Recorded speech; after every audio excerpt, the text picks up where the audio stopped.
I'm Sarah Richardson from the Edelman Public Affairs team in London. And I'm speaking to you just a few days after what's proved to be one of the most exciting general elections in a generation.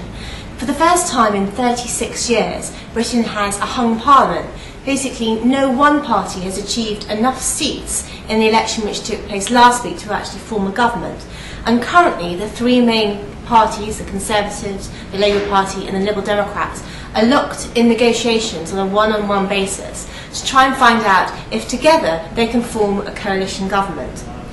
What's really interesting is that despite the fact that the Labour government has been incredibly unpopular over the last particularly 3 years, the Conservatives have failed to win a majority. They had a swing of just 5% of the electorate to them, and despite an increased turnout of 65%, the Conservatives are now having to speak to the Liberal Democrats, and the Liberal Democrats are also speaking to the Labour Party to see if they've got enough common political ground to actually form a government. Gordon Brown announced that he was going to resign,